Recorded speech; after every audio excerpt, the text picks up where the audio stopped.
Opa, eu não vi vocês aí. Bem, eu tava aqui lendo esse livro que não tem nada a ver com o assunto até que eu percebi uma coisa. Tem muita gente que não faz ideia da diferença entre independência do Brasil e proclamação da República. Tipo, são duas coisas completamente diferentes.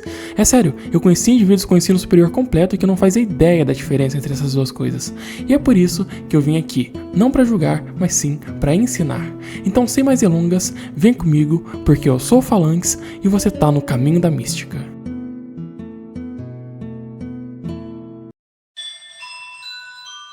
Bem, vamos começar com a independência do Brasil, afinal, ela aconteceu primeiro. E tudo começou no século XIX, quando Napoleão começou a invadir países que eu não vou abordar aqui. Nessa época, o rei de Portugal era um homem chamado Dom João VI, que cabe um vídeo só pra ele, então eu não vou ficar falando muito sobre a história de vida dele aqui. Em determinado período, Dom João VI percebeu que a França de Napoleão havia chegado em boa parte da Europa, inclusive na Espanha, que pra quem não sabe geografia básica, faz fronteira com Portugal. Foi aí que Dom João VI, junto com toda a corte, fugiram de Portugal, vindo para sua colônia aqui no Brasil. Mas espera aí um minutinho, porque eu tenho que contextualizar vocês do que estava acontecendo no continente americano nessa época. Um pouco antes de Napoleão, na França havia ocorrido a Revolução Francesa. Durante essa revolução, influenciados por ideias iluministas, ideias sobre o fim da monarquia e começo de repúblicas democráticas estavam ganhando forma. No continente americano, isso gerou o grande evento da independência dos Estados Unidos, que impactaria no resto da América Latina. Após a dominação da Espanha por Napoleão, a Espanha ficou sem uma liderança única entre as colônias. Isso gerou desestabilidade. Junte isso a ideias liberais da época e BUM! Você tem a independência de várias das colônias espanholas nesse período. Quando Dom João VI fugiu de Portugal com a família real, ele sabia que o que esperava ele no Brasil eram mais problemas. Em 1808, então, João VI e a família real finalmente chegam no Brasil. E com ele, além de sua esposa Carlota Joaquina, por algum motivo eu acho esse nome muito engraçado, estava também seu pequeno filho Pedro, que na época era só uma criança. Ao chegarem no Brasil, várias mudanças no território nacional aconteceram, como a criação do primeiro Banco do Brasil, primeiro jornal, primeiro museu e etc. Contudo, João sabia que, cedo ou tarde, o caldo ia entornar.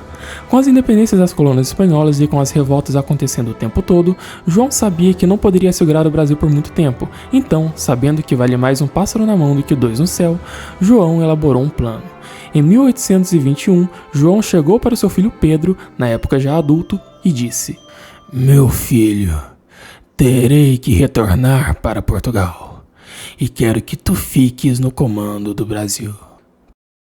Poético. Naquele período, Napoleão já não era mais uma ameaça e o povo de Portugal clamava pela volta do rei. Contudo, João sabia que quando ele voltasse, a independência do Brasil era certa. O raciocínio do João era muito simples. Se eu perderia o Brasil de um jeito ou de outro, é melhor que o Brasil fique unificado. Sem uma figura central no poder, provavelmente, quando João voltasse para Portugal, o Brasil se fragmentaria em várias repúblicas menores, igual aconteceu na América Hispânica. Mas, se quem ficasse no Brasil fosse o filho do João, ele poderia liderar a independência do Brasil de forma mais coesa, já que ele seria um indivíduo que guiaria o Brasil para a liberdade unificada. Além disso, com o rei do Brasil sendo filho do rei de Portugal, Portugal ainda manteria influência sobre o Brasil. Então, João voltou para Portugal com a sua esposa, mantendo seu filho Pedro aqui. Eventualmente, porém, os portugueses exigiram a volta do Pedro também, que se negou e disse que ia ficar, gerando assim o Dia do Fico. Naquele mesmo ano, em 7 de setembro de 1822, quando Pedro estava às margens do rio Ipiranga, ele recebeu cartas vindas de Portugal, onde dentre seus vários conteúdos estava a exigência do retorno de Pedro a Portugal. Pedro então levantou sua espada e gritou: "Independência ou morte!" E, nesse dia, o Brasil se tornou independente. E bem, basicamente foi esse o resumo da independência do Brasil. É claro que tem muito mais coisa que aconteceu que eu não vou mencionar aqui. Afinal, se eu fosse falar de cada detalhe da independência, esse vídeo ficaria aqui com 1 hora.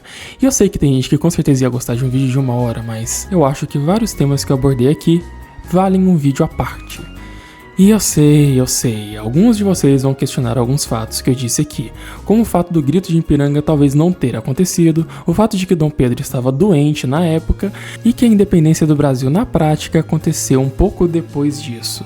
Pois é, eu já sei disso tudo, mas para todos os efeitos foi assim que aconteceu, ou pelo menos é assim que a história é contada. Tá bom, mas agora, o que raios foi a proclamação da República? Relaxa que você não vai ter mais que confundir os feriados, eu vou te explicar. Mas antes, não se esqueça de se inscrever no canal do Caminho da Mística, me seguir nas redes sociais e nas redes vizinhas, onde eu também faço vídeo, além de deixar o like e divulgar, é claro. Bem, para falarmos da proclamação da República, temos então que pular para várias décadas no futuro, mais precisamente para 1870, e nos contextualizar. O Brasil havia acabado de ganhar a Guerra do Paraguai, e bem, não cabe a mim explicar os motivos da guerra nesse vídeo. O que a gente precisa saber é, ganhamos! E com a vitória do nosso exército no Paraguai, a moral do exército aumentou muito, e ao retornarem, os oficiais queriam mais reconhecimento e que algumas exigências fossem cumpridas. Entre essas exigências, duas se destacavam: mais poder político e o fim da escravidão, e nenhuma dessas foi atendida. Naquela época, o rei do Brasil era Dom Pedro II, e apesar de que não era muito do seu interesse dar poder político ao exército, a questão da escravidão já corria em sua mente. Mas então, por que ele não acabou com ela? Contextualizando, naquela época muitos países já haviam abolido a escravidão, fazendo o Brasil ser o último no continente a fazer isso. Havia muitas revoltas de escravizados naquela época para tentar provocar o fim da escravidão, e alguns intelectuais negros da época defendiam com unhas e dentes o fim da escravidão também. Além disso, o próprio exército simpatizava com a causa, isso porque muitos dos soldados de baixa patente que foram para o Paraguai eram na verdade escravos, que estavam lá com a promessa de ganhar a carta de alforria, alguns estando lá por vontade própria e outros contra sua vontade. Quando eles retornaram ao Brasil após o fim do conflito, muitos deles não receberam a liberdade prometida e continuaram sendo escravos. Isso também desagradou o exército, afinal, aqueles caras haviam lutado pelo país. Um outro grupo descontente com a escravidão no Brasil também eram os ingleses. Sim, os ingleses! Basicamente, com o começo do capitalismo no mundo, a escravidão já não fazia mais sentido, já que trabalhadores assalariados podiam ocupar a base da pirâmide e também poderiam consumir. Então, economicamente falando, era interessante para o novo modelo capitalista que as pessoas recebessem salário. E bem, se tem alguém que não recebe salário, é um escravo. Além disso, até mesmo seguindo a filosofia liberal da época, a escravidão também não fazia sentido. Afinal, se todos nascem iguais, como poderiam haver aqueles que nasceram escravos e aqueles que nasceram livres? Até mesmo em um âmbito religioso também. Afinal, a igreja protestante inglesa questionava o quão ético era manter a escravidão, segundo a Bíblia. Com toda essa pressão de todos os lados, Pedro cedeu, certo? Bem, não. Tudo indica que, pessoalmente, Pedro II era contra a escravidão, mas havia um outro fator, os cafeicultores brasileiros. Esses caras tinham fazendas que dependiam de escravos, e eles possuíam a maior parte da economia do país nas mãos. Eles não estavam tão interessados assim com o fim da escravidão, entende? Afinal, eles perderiam a mão de obra. Dito isso, Dom Pedro II teve que escolher, manter a escravidão e agradar os cafeicultores, ou acabar com a escravidão e agradar todo o resto. E ele escolheu ir acabando com a escravidão de pouquinho em pouquinho. Assim, ele poderia agradar os outros até certo ponto, mas ainda manter o apoio dos cafeicultores. Leis como a Lei do Ventre Livre e a Lei dos Sexagenários foram criadas na época. Contudo, isso ainda não era o suficiente. Em 1888, com o exército ainda exigindo o fim definitivo da escravidão e pedindo o apoio político que eles ainda não haviam recebido, já estavam considerando um golpe em Dom Pedro II. E o próprio sabia disso.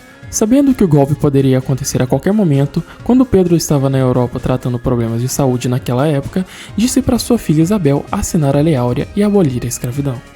Isso, mais do que uma tentativa de apaziguar o exército, era uma tentativa de fechar o seu governo com chave de ouro. Pedro já estava idoso na época, cheio de problemas de saúde e sabia que sua hora ia chegar cedo ou tarde. Sendo assim, prevendo que seu governo cairia pelo exército, quis que sua filha assinasse a lei. Assim, ela entraria para a história com os méritos de ter acabado com a escravidão.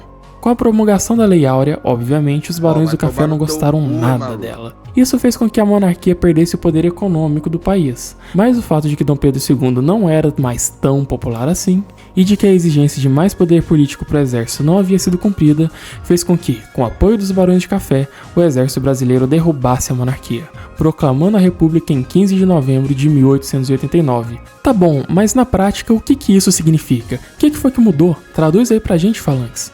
Significava que agora quem mandaria no país seria o presidente, não mais o rei, e de que em tempos teríamos eleições para presidente.